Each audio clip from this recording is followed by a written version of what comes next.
Vaccination plays a vital role in building your next champion fighter.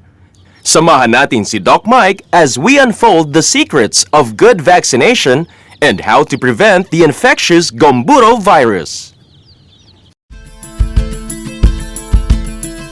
Ang gumburo ay isang uri ng sakit kung saan malaki ang naidudulot nitong pinsala sa pagunlad ng ating mga alagang sisiw.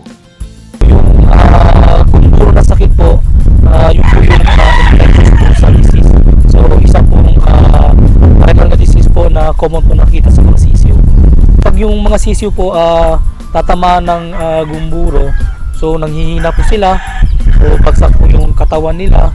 So, ang isa na talaga makita natin is yung ang daming patay po. Ang daming patay, araw-araw po may patay sa mga sisiw natin.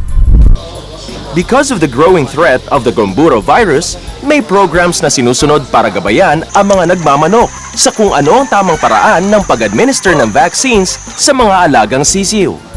Tama pong pagbabakuna sa mga sisiw po is nakakatulong din po lalo na po sa mga nagmamanok ngayon. So, lalo na po sa health ng mga sisiw natin So yung tama pong vaccination, may tamang vaccination program.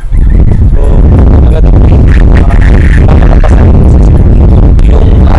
Gumburo po vaccine po. So ina-administer po yung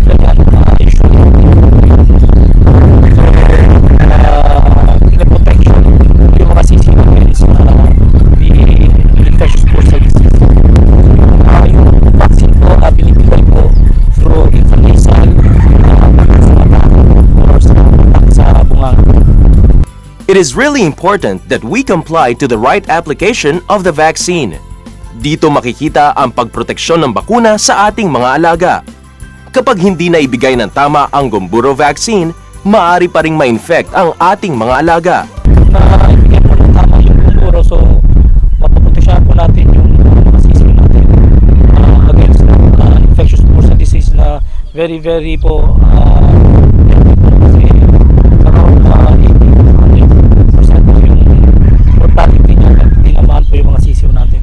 So pag hindi naman ibigay ng tama, so posible po yung mga sisiw natin, yung mga manok natin tatamaan talaga ng gumburo na sakit.